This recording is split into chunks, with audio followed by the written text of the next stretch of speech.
Hello बच्चों, आज हम करेंगे हिस्ट्री का चैप्टर 1 क्लास 9 फ्रेंच रेवोल्यूशन का। The revolution and everyday life, किस प्रकार से ये जो रेवोल्यूशन हुआ था कि एवरीडे लाइफ पर इफेक्ट किया। कल हमने किया था एबोलिशन ऑफ स्लेवरी के किसने ये स्टार्ट किया था स्लेवरी को, कब बंद किया गया था, कौन लोग थे जो इनके खिलाफ स्लेवरी के खिलाफ कानून नहीं बना पा रहे थे।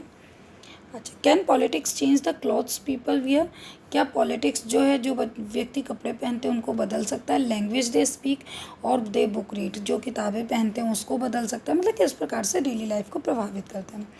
The years following 1789 in France saw many such changes in the lives of man.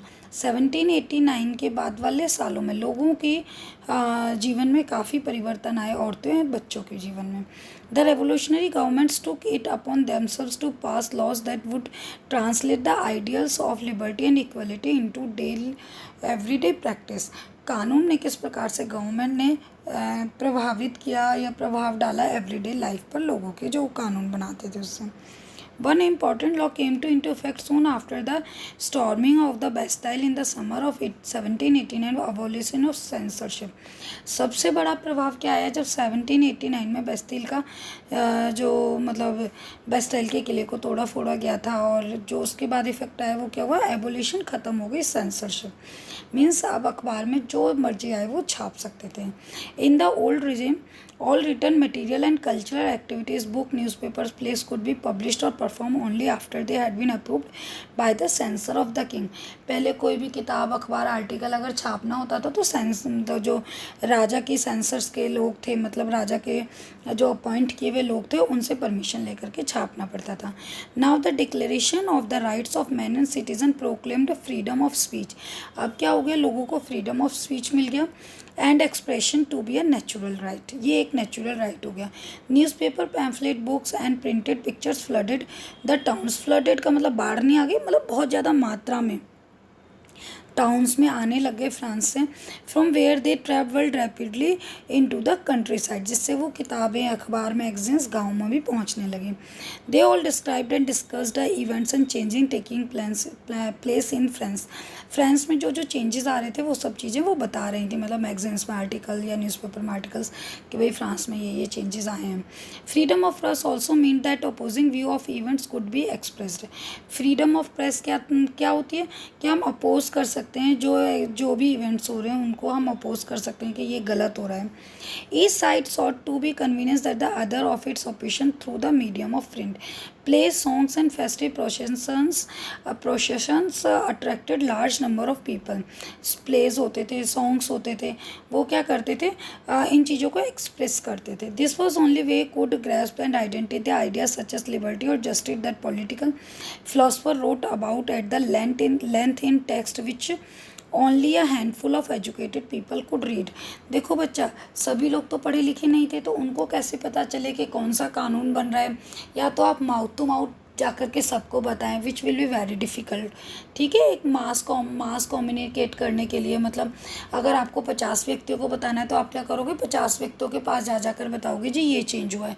या दूसरा तरीका क्या, आप प्ले करो, सॉन्ग करो, जिससे क्या होगा, लोग अट्रैक्ट होंगे और आपकी बातों को समझ सकेंगे। और ये उन लोगों के लिए किए जाते थे प्लेस वगैरह जो अनपढ़ थे, जो अखबार वगैरह नहीं पढ़ सकते थे। बेटा अब लास्ट पॉइंट है इसका conclusion. In 1804 Napoleon Bonaparte crowned him emperor of France. देखो बच्चा, 1804 में नेपोलियन क्या बना था, मैंने आपको पहले भी बताया था कि 1815 में नेपोलियन क्या था, हार गया था। वो वहाँ पर 3 देशों ने उसके खिलाफ फाइट की थी। He set out conquer neighbouring European countries. उसने अब क्या करा, पड़ोस के देशों को जीतना शुरू, disposing dynasties, creating kingdoms where he had placed member of his families. और वो जो भी जीतता था जिस पे उसको, उस पर कभी अपना भतीजा बिठा दिया, कभी अपना भाई बिठा दिया, इस तरीके से वहाँ का हेड बना देता था। Napoleon saw his rule as a moderniser in Europe.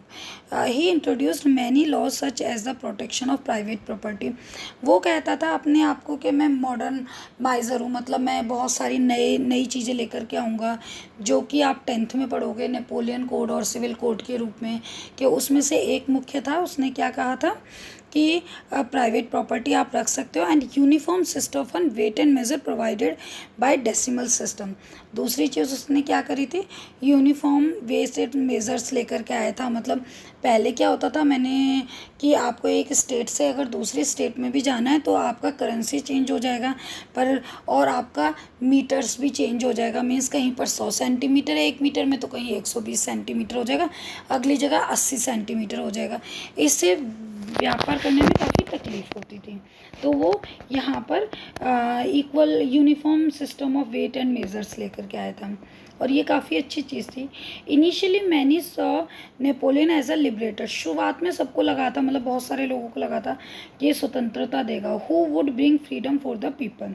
But soon the Napoleon armies came to viewed everywhere as an invading force. Invading होता है आक्रमणकारी, ठीक है, जो दूसरे देशों पर आक्रमण करते हैं। परंतु जल्दी ही नेपोलियन की जो फोर्स थी वो आक्रमणकारी फोर्स के रूप में नज़र आने लगी। He was finally defeated at Waterloo in 1815। वह फाइनली 1815 में हार गया था वाटरलू में।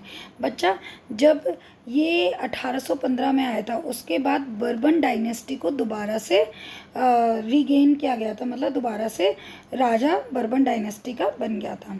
Many of his measures that he carried revolutionary ideas of liberty and modern laws to other parts of Europe had an impact of the people long after Napoleon had left. The idea of liberty and democratic rights और most important. जो ideas थे democratic rights के, मतलब लोकतांत्रिक अधिकार मिलने चाहिए, स्वतंत्रता मिलनी चाहिए, लेगेसी ऑफ, ये जो है लेगेसी है, लेगेसी होती है जो हमें हमारे पूर्वजों से मिले, तो ये फ्रांस रेवोल्यूशन की लेगेसी है, liberty and democratic rights.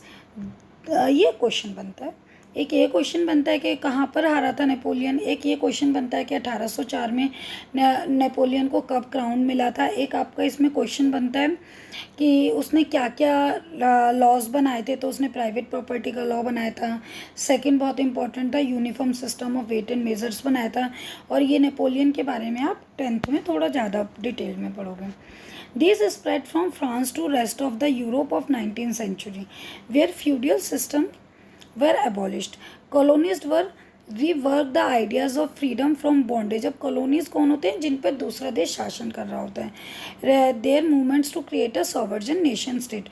colonies भी अपने आप को sovereign nation states बनाना चाहती थी। अब Tipu Sultan and Raja Ram Mohan Roy are two example of individuals who responded the ideas coming from revolutionary France. बच्चा ये भी एक क्वेश्चन बनता है कि name any two Indian reformers, ठीक है, तो उसमें आप लिख सकते हो टीपू सुल्तान एंड राजा राम मोहन राय, जो कि आपके फ्रेंच रेवोल्यूशन से बहुत ज़्यादा प्रभावित हैं। ये आपका क्वेश्चन, ये चैप्टर ख़त्म हो गया। कल मैं एक वीडियो बनाऊंगी जिसमें सारे इम्पॉर्टेंट पॉइंट्स दूंगी। अगर आपको वीडियो पसंद आए हो तो please like share and subscribe. Thank you.